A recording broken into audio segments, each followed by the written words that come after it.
அன்பர்களுக்கு காலை வணக்கம். இன்றைய பதிவிலே அபிராமி பட்டர் அருளிய அபிராமி அந்தாதி என்ற பாடலில் 7வது பாடலையும் அதனுடைய விளக்கத்தையும் பற்றி பார்க்கலாம். இந்த பாடலை தினந்தோறும் முறையாக பாராயணம் செய்து வந்தால் மலையென வரும் துன்பங்கள் அனைத்தும் பனிபோல உருகி காணாமல் போய்விடும். எனவே அன்பர்கள் இந்த பாடலை நாள்தோறும் பாராயணம் செய்து வரலாம்.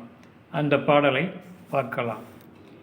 ததியுறும் மத்தில் சுழலும் என்னாவி தளர்விலதோர் கதி உறும் வண்ணம் கருது கண்டாய் கமலாலயனும் மதியுறும் வேணி மகிழ் நனுமாலும் வணங்கி நின் என்றும் துதியுறு சேவடியாய் சிந்தூராரண சுந்தரியே.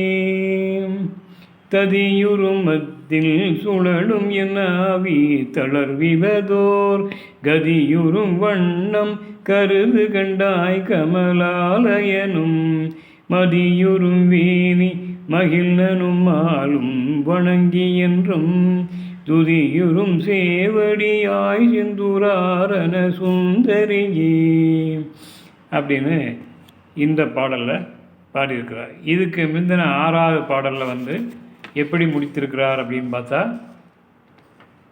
பரமா ஆகம பத்ததியே, ததியேன்னு அந்த வார்த்தை முடியுது. அதே வார்த்தையில் மறுபடியும் 7வது பாட்டை தொடங்கியிருக்கிறார் பாருங்கள். ததியுறும் மத்தில் சுழலும் என் ஆவி. அதாவது தயிரை கடைவதற்கு மத்தை கொண்டு நாம் தயிரை கடைவோம்.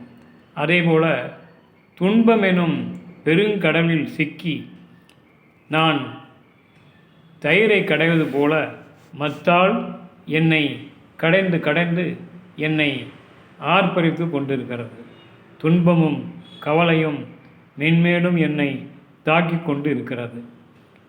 அந்த மாதிரி தாக்கி கொண்டிருக்கும் மத்தை போல பிறவிக்கடலாம் சுழலில் சிக்கி அலையாமல் என்னை நீ காத்தருள வேண்டும். தாமரை மலரில் உரைகின்ற பிரம்மதேவனும் பிறை சந்திரனை சிரசில் அணிந்து உன் பாதியாகிய சிவபிரானும் பார்க்கடலில் பள்ளி கொண்ட திருமாலும் வணங்கி இந்நாளும் துதித்து மகிழும் செம்மை மிக்க திருவடிகளையும் செந்தூர திலகமணிந்த திருமுகத்தையும் கொண்ட பேரழகு மிக்க அம்மையே, உமையவளே, ஆதிசக்தியே, பராசக்தியே, என்னை நீ காத்தருள வேண்டும் என்று வேண்டுகிறார். நன்றி, வணக்கம்.